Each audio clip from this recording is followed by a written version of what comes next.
Hi guys, welcome to my channel Lush Gardener. I hope you guys are fine and are safe at home. So guys, today we're going to be discussing about few varieties of Bryophyllum and few varieties of Kalanchoes. Now both of these varieties belong to the same family called as Crassulaceae. So both Bryophyllum and Kalanchoes are succulents. So when we talk about the soil, it's the same soil that we use for our other succulents. The soil has to be well draining, loose, porous and should dry out fast. Now if you do not know how to make a soil mix for your succulents, I'll put the link on top right hand corner. You can check it out and make the soil by yourself.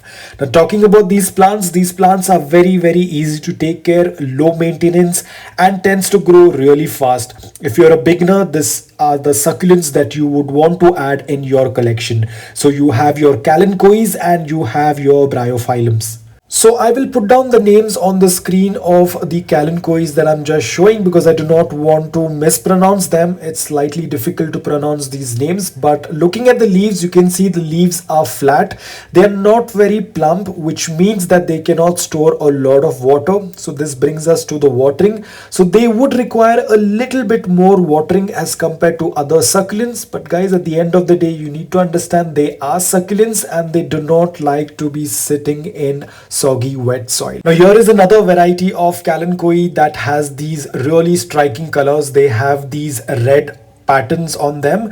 Now this brings us to the light conditions. Now Kalanchoes do love a lot of bright light, so you can either provide them with direct morning sunlight for 5 to 6 hours after acclimation, or you can provide them with indirect bright light throughout the day.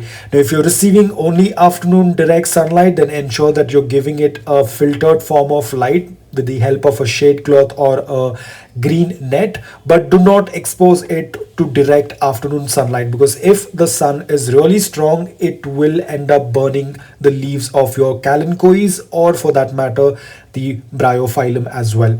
So ensure that you take care of this and do not expose them to direct sunlight unless you are acclimating them completely. Now guys, talking about the light, if you do not provide them with good amount of light, the succulent, the Kalanchoe or the Bryophyllum will start fading their colors, which indicates that they are not getting a lot of light. Apart from that, Kalanchoes also tend to stretch if they do not receive a lot of light. So as you can see over here, these were few cuttings that were not receiving a lot of light. So you can see usually this Kalanchoe tends to look or appear slightly bluish in color, but right now it was not receiving a lot of light. So you can see that they have started reverting back to green in color.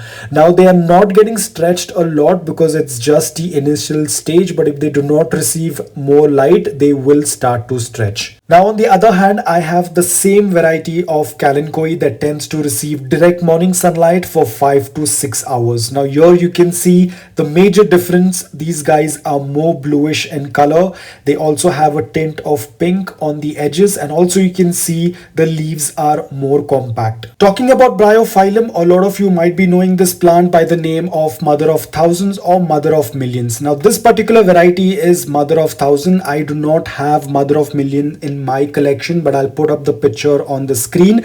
It's also called as the chandelier plant, but this particular variety is Mother of Thousands.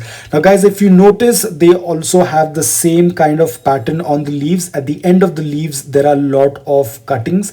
Now this is where a lot of new pups will grow. Now I usually do not propagate Mother of Thousands. I just let it grow on its own, because once these tiny leaves tend to mature, they tend to fall automatically in the soil, and then you happen to get a new plant. So you do not need to put in a lot of efforts. It's very easy to maintain, very low maintenance plant, very easy to propagate. You do not need to do anything, it just grows on its own. So this is Mother of Thousands. I have another variety of Mother of Thousands which is much darker in color.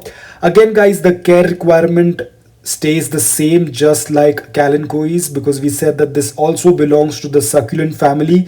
So the soil mix, the light requirement and the watering also stays the same. So let's say that you do not have this plant but you want to take it from one of your friends. So you do not need to take the entire plant, or you do not even need to take a cutting. All you need to do is gently tap on the mother plant. If there are these pups present, they will fall with the slightest touch. All you have to do is just place these pups in soil, and trust me guys, these plants grow so quickly that in no time you will have a huge plant like this.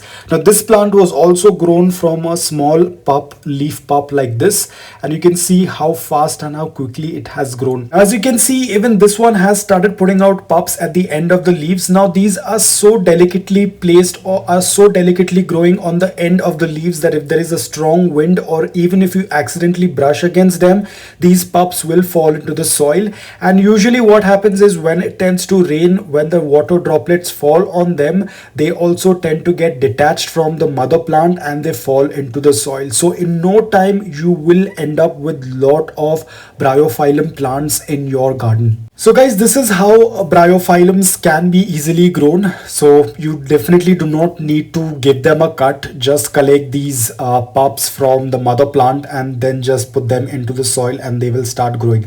So now I'll show you something else as well. Now this was my Kalanchoe, and you can see even these guys have started putting out these pups at the end of the leaves, and I was very surprised with this because I've never seen something like this before. So this is quite a surprise, and I'm quite excited with this because I never thought that Kalanchoes would also have the same features what Bryophyllum has. So this is where I realized that they both belong to the same genus, and that's how they are also putting out these pups at the end of the leaves. So now let's talk a little bit in detail about propagation. Now guys, in this video I will not be showing how to propagate Bryophyllum because I said it's very simple.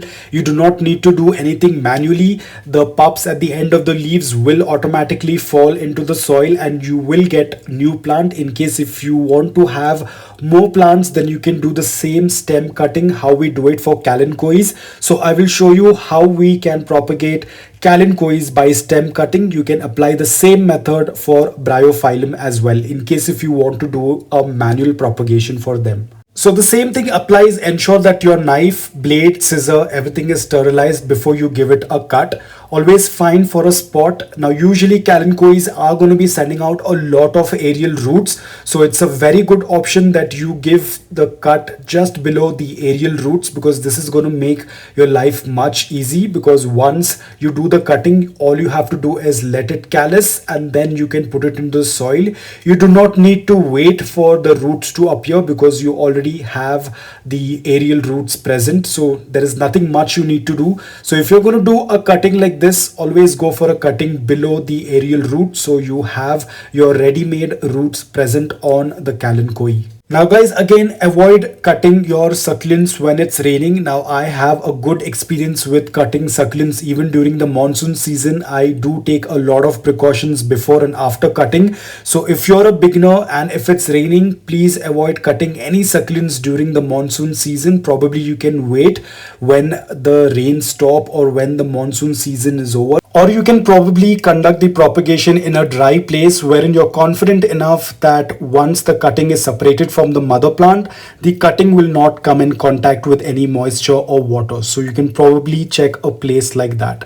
Now guys, over here, these are few of the cuttings that I had done a few weeks back, and you can see they have all been well rooted now. Now these were the aerial roots. I had given them a cut just below the aerial roots, but here you can see that they have put out their individual roots, which is a good sign. So guys, this is how it's very simple. All you need to do is just give a cut on the stem, let it callus, and then put them in the soil, or you can just let them air root. Depends upon the environment when the roots will appear. So it's very simple. You can just give it a try and increase your collection of Kalanchoes, or even for that matter Bryophyllums as well. So these are how the aerial roots will look. Initially they tend to look pink in color, but as they start to mature, they will become more thick and they will start turning slightly darker. So if you are not very fond of aerial roots, you can give it a trim, or you can leave them as it is. So now talking about fertilizers, again guys, the same thing. If you do not want to add fertilizers, it's absolutely fine. They will do okay without it. But in case if you want to add fertilizers, go for a liquid based fertilizers. Ensure that you use half the dosage that's mentioned on the label, and always dilute it in water before giving it out to your succulents. So that brings us to the next question: when to add fertilizers to Kalanchoes and Bryophyllums in case if you want to add, and that would be during their active growing season, which is the winter season. You can either do it once a month or once in 2 months. Do not over fertilize your Kalanchoes or Bryophyllums, it will make them weak. Now they are summer dormant succulents, so do not feed any fertilizers during the summer time. Also, you would want to cut down the watering a little bit because that's their resting period. So guys, I hope that this video on Kalanchoes and Bryophyllums was helpful to you. If it was, please hit the like button. If you're new, please consider subscribing to my channel. So until then, take care, stay safe and keep propagating.